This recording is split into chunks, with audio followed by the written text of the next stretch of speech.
മലപ്പുറം മേൽമുറി ചുങ്കത്ത് ആരംഭിക്കുന്ന കള്ളുഷാപ്പ് മാറ്റി സ്ഥാപിക്കണമെന്നാവശ്യപ്പെട്ട് ജനകീയ പ്രതിഷേധം നടക്കുകയാണ്. നാട്ടുകാർ ചേർന്ന് രൂപീകരിച്ച ആക്ഷൻ കൌൺസിലിന്റെ നേതൃത്വത്തിൽ മാർച്ച് നടത്തി.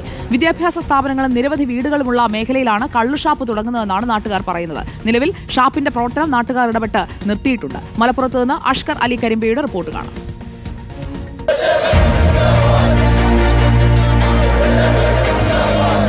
മലപ്പുറം മേൽമുറിയിലാണ് നാട്ടുകാരുടെ നേതൃത്വത്തിൽ വലിയ പ്രതിഷേധം നടക്കുന്നത്. പ്രദേശത്ത് പുതുതായി സ്ഥാപിച്ച മേൽമുറി ചുങ്കത്ത് സ്ഥാപിച്ച മദ്യഷാപ്പിനെതിരെയാണ് ജനകീയ കൂട്ടായ്മയുടെ നേതൃത്വത്തിൽ വലിയ പ്രതിഷേധം നടക്കുന്നത്. ഇവിടെ നാട്ടുകാരുണ്ട്. എന്താണ് ഇപ്പോൾ ഈ പ്രതിഷേധമായ രംഗത്തിറങ്ങാൻ കാരണം?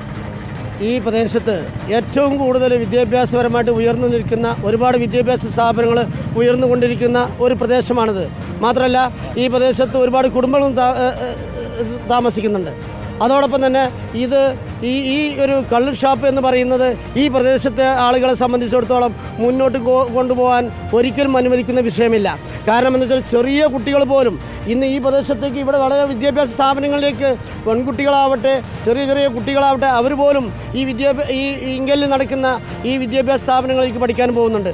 മാത്രമല്ല ഈ പ്രദേശത്തെ സമാധാനം നഷ്ടപ്പെടുത്തുന്ന രീതിയിലേക്ക് ഇത് മാറുമെന്നതിൽ ഞങ്ങൾക്ക് സംശയമൊന്നുമില്ല. ഇങ്ങനത്തെ ഒരു കള്ളുഷാപ്പ് വേണ്ട എന്നാണ് ഇവിടുത്തെ നാട്ടുകാരുടെ തീരുമാനം. അപ്പോൾ പ്രതിഷേധങ്ങൾ ശക്തമാക്കുക.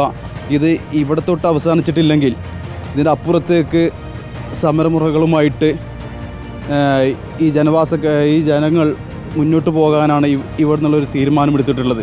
നമ്മൾ വഴിയാണത്. ആ വഴിയിൽ അവർക്ക് അവകാശമാണ് വെച്ചാൽ അവരോട് ഒരു മീറ്റർ വിട്ട് തരാൻ പറഞ്ഞിട്ട് അവർ വിട്ട് തരാതെ ഞങ്ങൾക്ക് റോഡെന്ന് പറഞ്ഞാൽ ഞങ്ങൾക്ക് ഫ്രണ്ടേജ് ഉണ്ട് എന്ന് പറഞ്ഞതാണ്. അതുകൊണ്ട് അന്ന് റോഡ് അടക്കാനുള്ള കാരണം ഉണ്ടായത്. എന്നാലും ശക്തമായ പ്രതിഷേധമാണ് ഇപ്പോൾ നാട്ടുകാരുടെ നേതൃത്വത്തിൽ നടക്കുന്നത്. ജനകീയ കൂട്ടായ്മയുടെ നേതൃത്വം ചുങ്കം ജനകീയ കൂട്ടായ്മയുടെ നേതൃത്വത്തിലാണ് ഇവിടെയുള്ള ഈ ഷാപ്പുയുടെ പ്രവർത്തനം. അത് മാനദണ്ഡങ്ങൾക്ക് ലംഘനമായിട്ടാണ് ഇവിടെ സ്ഥാപിച്ചിട്ടുള്ളത്. മാത്രമല്ല അടുത്ത നിരവധി വിദ്യാഭ്യാസ സ്ഥാപനങ്ങൾ പ്രവർത്തിക്കുന്നുണ്ട്.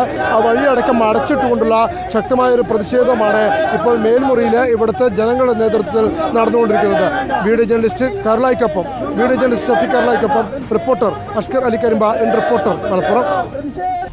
ഇനി അറിയേണ്ടത് വിദ്യാഭ്യാസ സ്ഥാപനങ്ങളൊക്കെ ധാരാളമുള്ള ആ പ്രദേശത്ത് ആ ഷാപ്പ് ഇനി തിരിച്ചു വരുമോ എന്നതാണ്. തൽക്കാലത്തേക്ക് തടഞ്ഞു. പക്ഷേ ലൈസൻസ് കൊടുത്തവർ ആ ഷാപ്പ് തുറക്കാൻ പറഞ്ഞാൽ തുറക്കാനുള്ള സാധ്യതയും അവിടെ ഉണ്ടല്ലോ. ഇടപെടൽ ഉണ്ടാകുമോ എന്നറിയാൻ നമുക്ക് കാത്തിരിക്കാം. ഇല്ലെങ്കിൽ നമുക്ക് വീണ്ടും ഇടപെടാം.